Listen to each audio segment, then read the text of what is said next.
You guys really don't know when it's good or bad when it comes right down to it. You really don't know because you don't know what we're trying to do. You guys don't look at the films. You don't know what happened. You really don't know. You think you know, but you don't know, and you never will. To come home because I have a very special love. The media public doesn't know. You guys don't know. Sometimes it won't. I can tell you it won't be good, and you'll see it won't be good. Sometimes you'll think it's good, and it isn't any good. Sometimes you'll think it's bad, and it was pretty darn good. Sometimes you'll think it's bad, and it was bad. But basically, you really don't know.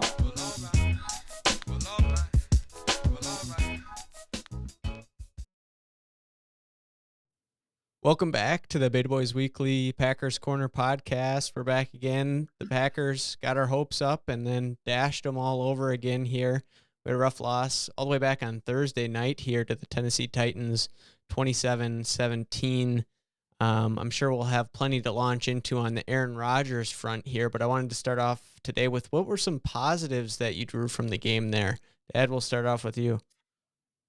Well, I think everybody would start with Christian Watson. The guy's a big time athlete. Looks like he's kind of getting his feet under him, gaining some confidence. You have to kind of imagine in the future he and Dobbs coming into their own and creating a tandem that really is hard for defenses to hone in on and that can really play in a complementary manner for each other along with the running game. So yeah, the other positive is Rashawn Garrett, but it's a negative how much he's missed. I mean, clearly they couldn't get any pressure on Tannehill, and then we can get into Joe Barry again later if we have to. But he's got a defensive backfield that can't cover anybody, even if it's 4 against 2. But without the pass rush and Rashawn Gary, very obviously missed, obvious by his absence out there.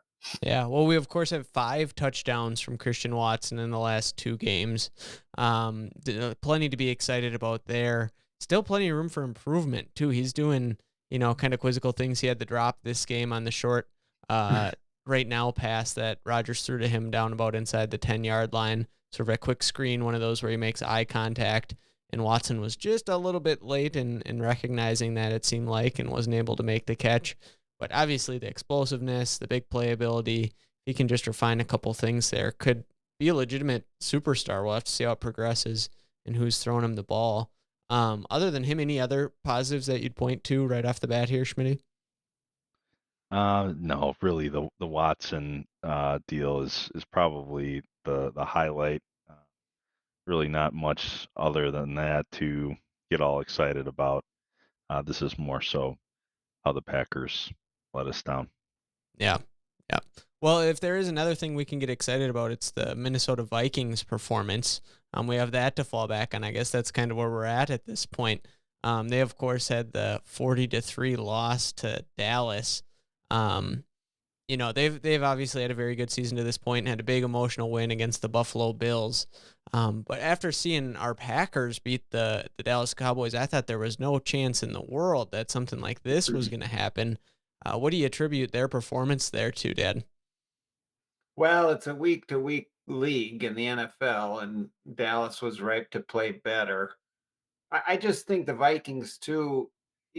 My bias might be showing a little bit. I have two favorite teams in the NFL: the Green Bay Packers and who's ever playing the Vikings, and I'm not ashamed to admit that. But I wish my Viking friends well when they cheer for their team, but I'm not so sure this team isn't much better than a 500 team. They've won some very, very close games where the ball has bounced their way. And, we had some of that good fortune ourselves in the last 3 years, come up with the records that we did. But I'm not so sure that this team with Mike Zimmer, when the way the ball has bounced this year, wouldn't have had exactly the same record. I just think the team has been fortunate and fortuitous. I think they're kind of maybe a 9-8, 10-7 team if the ball bounces the regular way. And I guess we'll find out on the way out for the rest of the season. But I've been interested to hear what Schmidt's take is. Yeah, I would maybe rate them just slightly higher, than you did that. I think they got, in a lot of ways, unfortunate last year. I think they were better than they showed, but it does Yep. go to show how much of a game of inches and the little things can add up pretty quickly. I think they're somewhere in between this year and where they were last year. But Schmitty, talk about the loss a little bit there. Did you get any satisfaction that way? And then where do you kind of evaluate the team over there west of us Oh, as a whole? Griffey, it was a better's delight. I had the Cowboys every which way up and down Sunday, and by halfway through the second quarter, you don't do this very often, but you booked a win. Literally 22 minutes into the game, it was over. The Vikings couldn't block up front. Um, they couldn't do a whole bunch of anything. Dalvin Cook was suspect, and actually he maybe played the best, and that's saying something because he didn't play very well. But yes, I think they had a lot of bounces that went their way up until the Bills game, and they got some bounces to go their way in the Bills game, but they won that game, and so I thought a little bit more of this team than what they showed on Sunday, but it was oh so delicious to see them literally get ran out of U.S. Bank Stadium before halftime. You had half the crowd still in the stands, and 80% of them were Cowboys fans.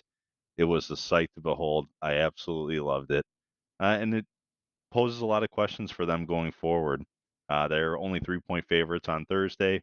That's a game they surely could lose, and so they're another story to watch here in these coming weeks to see if they're an actually real contender.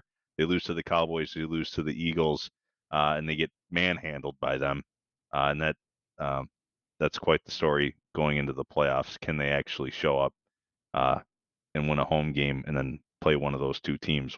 Yeah, And who I do you don't know if they think's can. the class of the NFC as we stand here now? You know, the Eagles struggle a little bit against, well, they lose to Washington, right? First loss of the year. Is that correct? Is that who they lost to? And then they had another tough one following that. It's escaping me at the moment. But they've they haven't looked as unbeatable as they did early in the year there when they were running over everyone. We see the Vikings go and beat the Bills, but then lay an egg against the Cowboys, and we see the Cowboys lose to the Packers, and now put this performance on Minnesota. Who would you say is the class of the NFC if you had to pick one? I mean, you still want to give it to the Eagles. The NFC is wide open, so the Vikings. I mean, if you get two home games, right, like you're rolling the dice in Philly maybe for the NFC Championship game. But everyone's beatable, and that's definitely been shown. I think at this point, uh, you could even the Seahawks, Giants. I like the Cowboys actually, and I mean it's easy to say because they just rolled the Vikings, but I think that's probably the team to beat. And then you like some teams like the Commanders, and I think the Seahawks can still get a game. I think Wild Card Weekend will be a fun one. Yeah, it was the Colts who the Eagles almost lost to. You're gonna have to start calling them Jeff Sunday instead of Jeff Saturday if they'd have got that one done.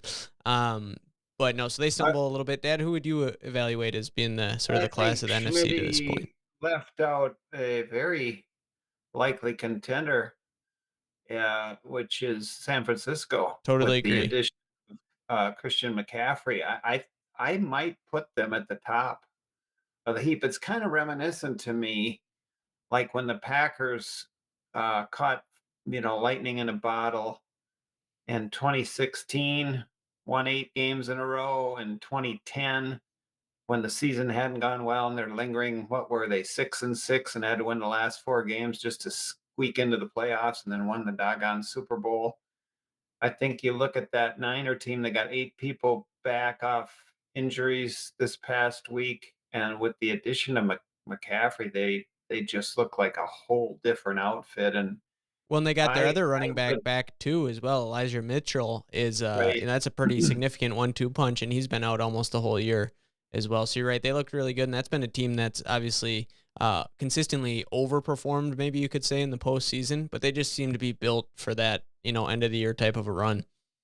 There's something inspirational about the Garoppolo story too, and what he's done to that team and meant to that team after having been cast aside and then hung in there.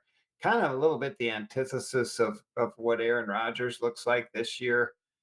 You know, a guy who's got to have all the money and a guy who is complaining when the play doesn't go right from the head coach, and then the head coach has to suck it up when Rodgers throws terrible throws in the fourth. What imagine if Matt LaFleur looked at Aaron Rodgers the way Rodgers looks at him when Rodgers makes those plays, and there's just something that isn't right about that. But with all that being said, be interesting to see what happens this Sunday. I think this will kind of be, if we lose, which I'm sure we're favored to do, that'll be the last nail in the coffin. But I'm not so sure that we're not going to see a pretty spirited effort. Yeah, I think you're right with that. Another thing I wanted to chat about before we dive into what was that debacle against Tennessee was we were up at deer camp up north there, Dad. That was another positive thing that we were able to enjoy. Enjoyed some nice elk meat, courtesy of Stretchy up there. Oh, stretch What that what on. was most enjoyable up north for you this year? Well, just having you young guys in camp and continuing the traditions, the woodland traditions of the hunter's prayer. Lord, if it's my time this year, make my aim true, my nerves steady, and the kill quick. And then a little celebration in the camp after the hunt. I think we might have been trying to emulate the true tradition of Schmitty with the four-finger bourbon testing that we had Friday and Saturday night, if not mistaken. And so yeah, love it. It just, it getting to be that age where it brings back all the memories of me being in camp with my uncles and my grandpa way, way back. And now it's stretched forward into the next generation. And I must say, when I was the last guy in camp, and when I cleaned up and turned out the lights, I had a tear in my eye, a crick in my knee, and a lump in my throat. And I had to shave the beard off and clean up, and maybe it'll be a good portend for the Packers this weekend. Yeah. Well, what was there's nothing that could be done to portend a good result for them this previous week. It was a lost cause, I guess. But Schmitty had it. Schmitty deserves all the credit. He I was did right have, on. you guys might have a different take on what we saw with Joe Barry's defense there, but I was actually pretty impressed to see the way that we contained Derrick Henry. And my thoughts have been if you're gonna let that team beat you, make Ryan Tannehill do it, and that's what happened. He converted a lot of third downs. We didn't convert very many, but he had to fit the ball in some tight windows. I can see Schmidt's not agreeing with me, and I know you aren't either, Dad. But let a little bit out about how you feel about the defensive performance. Griffey, they literally did whatever they wanted to the entire game. You had Derrick Henry rush the ball 28 times for just under 100 yards. Um, and they wanted to give him the ball many, many times, and they were able to do that. And then our secondary, as Gar spoke about earlier, they can't cover blades of grass, man. They are so piss poor. All those third downs that Tannehill converted. Tannehill's not he's done some good things in his career, but he's not the guy that should go 22 of 28 and dice you up, pick up a bunch of third down conversions. That's just a lack of effort by our friend Joe Barry. What a piss poor performance. It was a game that we were going into riding high, and we all knew it. This is a fraudulent team, and they showed their true colors on Thursday. It's to be expected. I feel sorry for all the Packer fans that had any hope because it doesn't exist and it never did. Yeah, So, I got my hopes up again. I let him do it to me. I got to correct you a oh, little bit. 28 carries for 87 yards. That's a 3.1 average. That's a but good job against Derrick Henry. Griffey, the time of possession, like there was no slowing that offense. They literally just grinded us down, whittled us to nothing. I mean, we were basically nothing before kickoff, and they just took care of us. We evaporated. No show. What So was I have a your feeling there, Dad? slightly, yeah, I'm kind of in between you guys somewhere. I think the key to the game, is, as you said, was the third down conversions. I mean, they got third and 10, third and 12, third and 8. You had them in a number of good positions where if you get off the field and give your offense some more chances, you're going to be in that game right until the end. And I just, from what I've read, it's hard when you watch the game to see the whole field and really get a feel for what's going on the back end. But from what I've read, we were playing zone defense against two-man routes on play action and can't cover two guys with four. So to Schmidt's point, and no, I don't think anybody who's watched the podcast is in any state of mystery as to how I feel about Joe Barry, and he's just not getting it done. It To me, the game was a bit of a microcosm of the season. And think about how our offense has looked against opposing defenses, how Aaron Rodgers has looked in critical times against opposing defenses, compared to how Ryan Tannehill looked against our porous secondary on big play downs when you have Savage looking at Rasul Douglas like, who's supposed to guard him? I mean, this is professional football. You're supposed to play your position and play your scheme and play your responsibility 95 to 99% of the time, not half the time. And to me, that's coaching. When it doesn't look right, the coach lines them up. This isn't what we expect. We're not going to tolerate this. We're not going to have this anymore. And if a guy can't get it done, you get somebody else in there. And so to me, I'm frustrated with Matt LaFleur.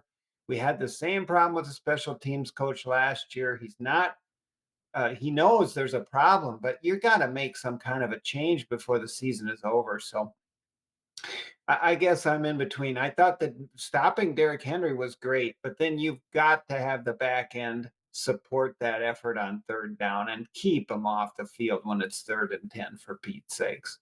Yeah, I'm with you there. I think you really hit the nail on the head when you start talking about Aaron Rodgers' performance versus Ryan Tannehill's. And you come in thinking this game, obviously Watson had a decent game there, but the weakness of the Tennessee Titans was the long passing game. And we didn't connect on any of those long balls, or not with any regularity. You look at the numbers, Aaron Rodgers versus Ryan Tannehill, pretty heavily skewed in Tannehill's favor.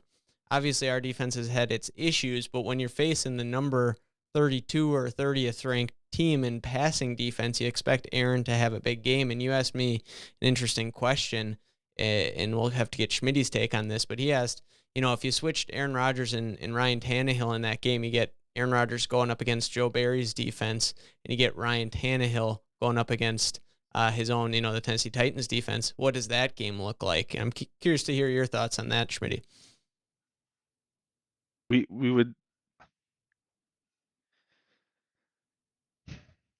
would dice him up.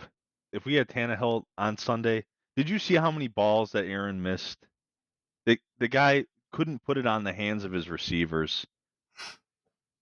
Aaron went through his Rolodex of all his career. He's so good at recalling plays from 1997 when he was playing Pee Wee football to 2005 to 2009. Put the ball in the guy's hands, for the love of God. You saw the defense. You've seen defenses like this for 15 years, man, and you couldn't put the ball in between the numbers of these guys. But this team is a wreck, Griffey. I'm done with this. I'm done with this team. You got Sammy Watkins out there on crutches. It looks like this poor guy can't do a goddamn thing. I'm not even answering your question. I'm just so tired of this football team, and I want this all to be over. This miserable performance that Matt LaFleur could have. I don't even know if he could have turned this around. This is a train wreck. Yeah, I just want to be. I can relate to I'm your done, Griffey. feelings there. I'm There's so no sorry. doubt about that. I'm I had sorry, to, Packer Nation. boost my spirits a little bit. I was watching some Jordy Nelson highlights and kind of his whole story coming from the farms in Kansas. Pretty inspirational guy that way. And what, kind of resonated with me about that story is how intelligent of a football player he was. He was able to maximize that with Aaron Rodgers. They were very in sync. Obviously, I think the things that he was able to do with Aaron maybe weren't things that he would have been able to do anywhere else in the league. He was obviously a good player, but him and Aaron really maximized one another to largest extent, was my opinion and takeaway from that. The problem is Aaron has to be so sophisticated sometimes that you can't just plug in a guy who's a good athlete and get the ball in his hand and make it simple. He talked about simplifying early in the year, right? But I think he's an overcomplicator oftentimes and has very high expectations for the specifics of where guys are and the communications that way. And there's something to be said watching a guy, I'm sure he's very intellectually sophisticated, Pat Mahomes or Josh Allen, watching those guys out, and they just find a way to make it work. So we're kind of beyond the point of even being able to compare Aaron to those guys, sadly. And that kind of leads me to my next question here, which is what does the future look like for Aaron? I think we've had a couple weeks to reflect on this now. I came in with the blazing hot take to bench him a couple weeks ago. But where are we at, and what's a pragmatic and realistic view of the situation, do you think there, Dan? Well, I want to take off on the point you were making there Sure. that Aaron has this alchemy, whatever you want to call it, this ESP that he has to develop with receivers when Matt LaFleur is scheming an offense where all he has to do is read the field. And he's not reading the field. He's missing wide open receivers. This is another article that's been written. He's got guys running open on third or fourth down and 3. He's trying to throw a 40-yard bomb when you got a nice square out from the tight end, and all you got to do is throw it on time and get the first down and keep the sticks moving. So Aaron is not playing Matt LaFleur's offense. He's trying to play his offense, and I wonder if it's a diminishment of skill or what it is, because he's not seeing the football field the way it seemed like he used to. And with this particular team, you've got to play the scheme, not these little games that you have when you've been able to work with a receiver for 5 or 10 years, and that's just not going to be there. So it brings up the point to your question: is Rodgers the best guy going forward to run Matt LaFleur's scheme? As I criticize Matt LaFleur for not doing something about the defense, I also really agonize with him about how to coach a guy like Aaron. At the same time as I say all this, Schmitty, I am the eternal optimistic optometrist. And I'm just going to tell you that I'm going to watch this game Sunday night. I think the Titans were a terrible matchup for us. And you said it, Schmitty. One of the things that fooled me was they were playing without Tannehill for a number of weeks, which I think diminished some of their offensive productivity, and they had low scoring games. But they just kind of manhandled us and came in and dominated us that way. We did a nice job using our running game against the Cowboys to neutralize their pass rush, and we saw what their pass rush can do when they played the Vikings.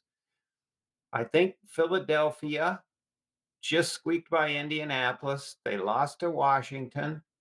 Um, I'm going to be interested to see what happens. I'm not quite ready to turn the page and say Aaron should be benched. Let's see what happens this Sunday. I know, here I am again, one more week. Call me, call me a rum dum or an idiot or overly optimistic or whatever it will be. Remember, in 2016, I believe we won 8 straight games. It's hard to remember how up and down and horrible our first 10 games were that season. Same way with 2010. I'm not saying that's going to happen, but I'm going to maintain optimism for one more week, and then if that goes sour this week, then we can talk about how we get Jordan Love in there. Yeah, fair enough. Well, maybe we should jump right into thoughts on the Eagles there, Schmitty. Obviously, they've been, I don't want to say a huge surprise this year, but they've taken a step upwards, and I think they're legitimate for sure, despite the struggles the past couple weeks. What are your thoughts about that team and what the matchup might look like for us? So going into the game Sunday, it opened at 7 points. It's still at 7 points that the Packers are underdogs. Um, the Eagles really they're just a very solid football team. I think they just have a lot of good pieces up and down the roster, and they're a fun team to watch. I mean, I really enjoy watching Jalen Hurts run an offense with AJ Brown and Devonta Smith. They're really talented guys. And so yeah, again, I think they're the crown of the NFC. Um, but with that, the Packers are going to win on Sunday, Griffey. They're going to win by 4 points. Schmitty, how And can I I say catch you if this, you pick like that? Griffey, because with how just upside down this whole season has gone, all the games that we were favored to win by, and the first stretch of the season when Gar thought that we'd be 6-2, maybe 7-2 leading up to this point, and uh, it's just one of those things where you obviously you expect what the outcome's going to be, and you flip it on its head, and the Packers somehow find a way to just torture us, win a game.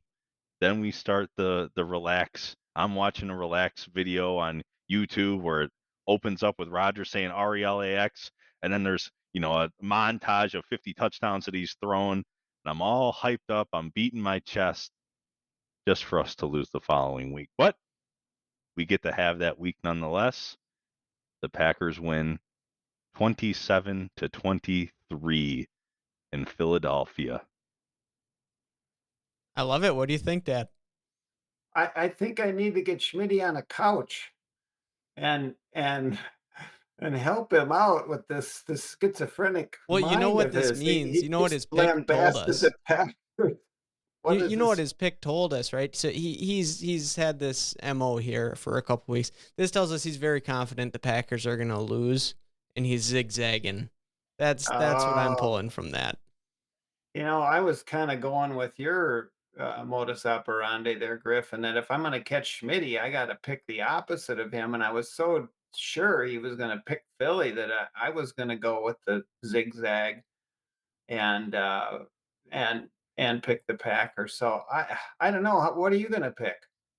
I was gonna wait and see what you did, but no, See, this is Sure. nonsense. We need to have these picks in before we that's start true. the segment. It shouldn't be wait and Okay. see mode. We I might have was to amend that. What? Let me go ahead and give you my pick. My pick is fairly straightforward. This is not me just trying to catch Schmitty. I just think the Eagles are a flat out better football team. I'm going with Philly. I don't think it's particularly close. I think you mentioned a lot about their talented offense over there in Philly. Jalen Hurts taking a big step forward. A.J. Brown and former Heisman winner Devontae Smith are obviously unreal. They've had Dallas Goedert, the good tight end for them, is going to be out. But a guy that's kind of unsung is Miles Sanders. He's been a really good back for a long time and hasn't quite had the opportunities and the offensive efficiency to put up the numbers he has, but he's an impressive guy to watch too. I think they're just too well diversified and then good on defense. I think they beat us soundly. I would take the Eagles to cover even in that situation. There you go. There's my pick, Dan. Yeah, good for you. You're definitive, well prepared, know what you're going to pick. I'm feeling a little schizophrenic now. Rogers has had 10 days for the thumb to heal up. Unfortunately, Rashawn Gary isn't coming out of the locker room. That would be a potential difference. I think you gotta make Hurt beat you with his arm, not his feet. They did a pretty good job on the rushing game. The question is that back end. Do you have any faith in Joe Barry to fix up Savage? I mean, maybe if he puts Savage at the slot, get Ford back at the safety, that there might be some hope that way. So I guess I'm talking myself into going with the illogical pick and picking the Packers to eke it out some ridiculous fashion, 23-22. I don't know why, but I just can't give up on the season yet. I just hold out hope that it's 2010 or 2016 and we get another glimmer of hope. The reason being, if for some reason you could eke out that victory, you get to the bye, right? You get to the bye, you get a chance to rest up again and make a push, and you got three of the last four games are at home. So one more week, I'll hang in there, Schmitty. Well, you guys Oh, are really giving me an opportunity to either I'm going to be real happy that the Packers won or I'm going to get my win. So I'm kind of in a win-win situation here. Yeah, I'll take it. I wouldn't mind picking up a week on Schmitty there, but he's been pretty good given the tumultuous season. The past 2 years, if we'd done this, I think we'd all had 13, 14, 15 wins because you just pick the Packers every time. This has been a hard year to pick, so I got to give you it credit is. that way, Schmitty. How are you doing in the NFL Pick'em League? I know you're doing with Derek and so uh, forth. with the guys doing the spread, I am first place and have been since week 2, if Wow. I'm not mistaken. Wow. So it's been a runaway train. I got a couple guys nipping at my heels, but I feel like I got a pretty good grasp on what's going on in the NFL this year. You've been locked in that way. Hey, we'll Yeah. join again. Hopefully, we can do it after the Packers win and stay in the hunt. It's going to be tough not to start talking about Jordan Love next week if we do it again. But I think you're right. If we can show a glimmer here, maybe the season's not quite over yet. We'll keep the faith that way, right? That's the phrase we're working on, Dad. If the Packers pull this out, it was the magic of the beard, the magic of losing the beard that turned this thing around. So we If the shall see. Packers win on Sunday, I don't even know if I might just be naked.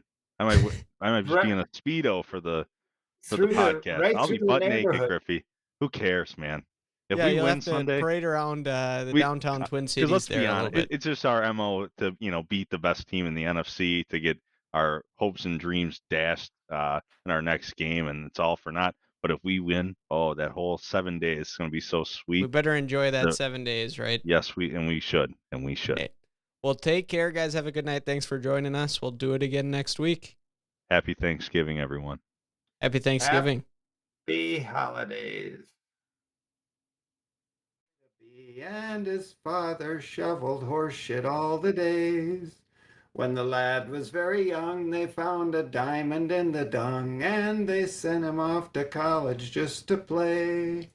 Hail, hail, hail to Master Beta, lift your thunder mugs on high, and we'll drink another glass to the biggest horse's ass in the brotherhood of Beta Theta Chi. Go Beta boys!